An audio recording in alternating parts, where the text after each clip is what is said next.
IBN 7 हौसला है। जनसंख्या नियंत्रण पर बोलते बोलते वीएचपी नेता प्रवीण तोगड़िया की जुबान फिसल गई। उन्होंने एक बार फिर विवादित बयान दे डाला। तोगड़िया ने कहा, विकास के लिए जनसंख्या नियंत्रण होनी चाहिए, लेकिन क्या यह सिर्फ हिंदुओं की जिम्मेदारी है? उनके मुताबिक 4 बच्चे पैदा करने पर जो बयान देते हैं, लोग उन पर सवाल उठाते हैं, लेकिन जो 4 बच्चे पैदा करते हैं, उन पर कोई सवाल क्यों नहीं उठाता? लगे हाथ उन्होंने जनसंख्या नियंत्रण को लेकर कानून की भी मांग कर दी और कहा कि ये नियम सब पर समान रूप से लागू होने चाहिए।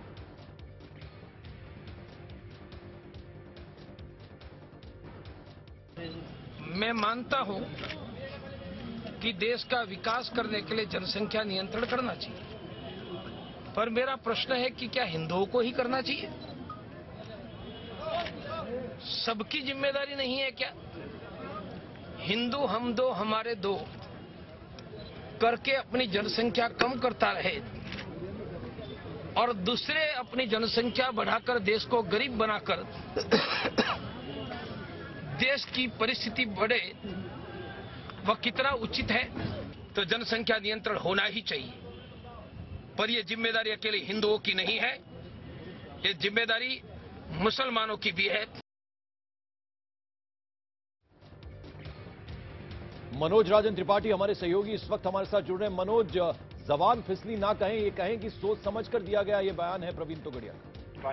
बिल्कुल सोचा समझा बयान है, फ्रेम्ड बयान है पूरी तरीके से।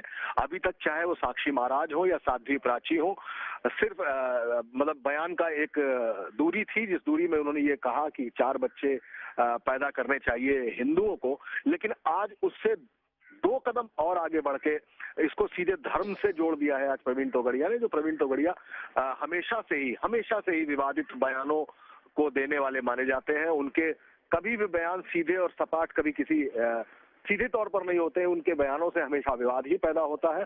और उन्होंने आज एक और नया फ्रेम्ड बयान दिया, बिल्कुल सोच समझ के बयान दिया, ये टंग स्लिप कतई नहीं है।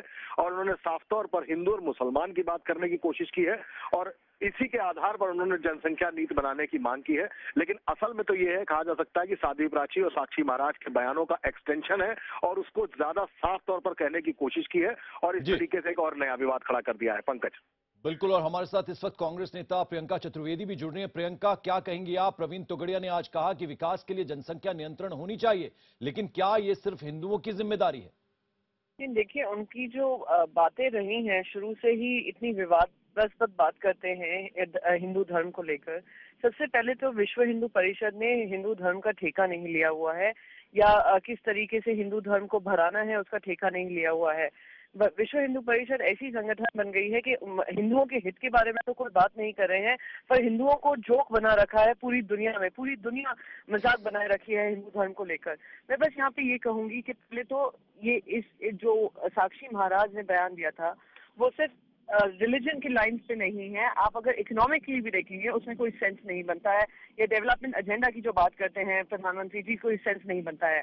पर क्योंकि प्रधानमंत्री की चुप्पी बंधी बैठी है, इस तरीके का कॉन्फिडेंस आ रहा है विश्व हिंदू परिषद को और प्रवीण तोगड़िया जैसे लोगों को कि इस तरीके की बातचीत कर जाए और उन पर कोई एक्शन नहीं लिया जाएगा। प्रियंका, ये बताएं कि वो साक्षी महाराज हो, बीजेपी के नेता, या फिर आज प्रवीण तोगड़िया ने जो कुछ कहा, इसको टंग स्लिप कतई नहीं कहा जा सकता, ये सोच समझकर दिया गया बयान है। क्या मंशा इसके पीछे आपको नजर आती है?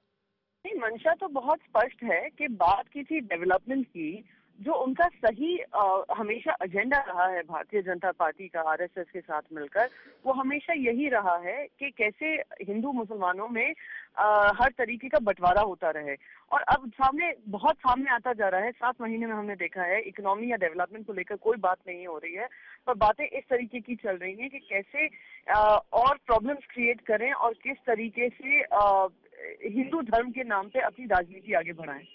शुक्रिया प्रियंका, आपने IBN 7 से बात की। मनोज राजन त्रिपाठी हमारे सहयोगी लगातार हमारे साथ बने। मनोज, क्या समझा जाए? ये सोच समझकर दिया गया बयान है, लेकिन इससे फायदा क्या होता है या इसके पीछे मंशा क्या होती है, ये जानना चाहूंगा मैं आपसे।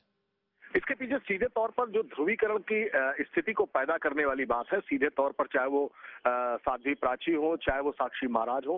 और जहां तक कार्रवाई की बात है, साक्षी महाराज को बाकायदा तौर पर इस मुद्दे पर नोटिस भी दिया जा चुका है, उनसे जवाब भी मांगा जा चुका है।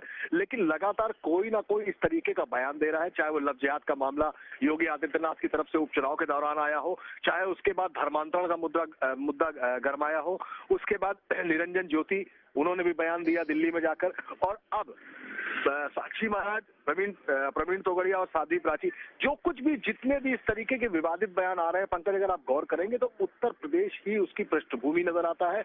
यहीं पर आकर इस तरीके के बयान दिए जाते हैं। इसमें निरंजन ज्योति को थोड़ा सा किनारे इसलिए किया जा सकता है क्योंकि उन्होंने ये बयान दिल्ली में दिया था, विवादित बयान अपना दिल्ली में दिया था, लेकिन वो भी उत्तर प्रदेश से ही सांसद है। तो उत्तर प्रदेश से जुड़े जितने भी लोग हैं वो या तो उत्तर प्रदेश में आकर इस तरीके का बयान देते हैं या ऐसे बयान देते हैं। और प्रवीण तोगड़िया भी आए, उन्होंने भी बरेली में ये बयान दिया है।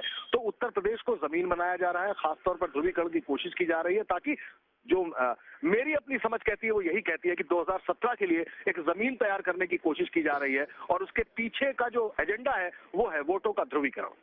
लेकिन हमने योगी आदित्यनाथ को भी सुना, हमने साक्षी महाराज को भी सुना और अब ये जो वीएचपी के नेता प्रवीण तोगड़िया कह रहे हैं इनको भी हमने सुन लिया। इससे नुकसान हो सकता है बीजेपी को। दिल्ली में चुनाव होने वाले हैं, कहीं ना कहीं इन पर लगाम लगाई जानी चाहिए। उसको लेकर क्या बीजेपी की तरफ से कुछ प्रयास हो रहे हैं क्या?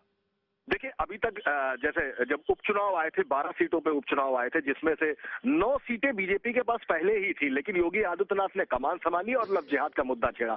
उसके बाद 7 से 8 सीटें बीजेपी के हाथ से स्लिप कर गई और उस पर समाजवादी पार्टी का कब्जा हो गया। यानी वो फार्मूला पूरी तरीके से फेल रहा और उसके बाद योगी आदित्यनाथ को किनारे कर दिया गया। साक्षी महाराज सक्रिय हुए, चाहे वो गांधी जी का मुद्दा रहा हो, चाहे वो जनसंख्या का मुद्दा रहा हो, बच्चे पैदा करने की बात रही हो, लेकिन समझ में नहीं आता है कि किस तरीके से आखिर ध्रुवीकरण के आधार पर ही क्यों ये भगवाधारी जितने भी सांसद हैं, नेता हैं और या साधु हैं, ये इस तरीके से कैसे सोच सकते हैं कि वो आकर सिर्फ विवाद देंगे और उसी के आधार पर वोटों का ध्रुवीकरण हो सकेगा। लेकिन उनका एजेंडा यही है, चाहे वो लव जिहाद हो, चाहे वो धर्मांतरण हो, और अब बच्चे पैदा करने या मुसलमानों और हिंदुओं के बीच बांट के ये 4 बच्चों की बात की जाए। शुक्रिया मनोज राजन त्रिपाठी आपका।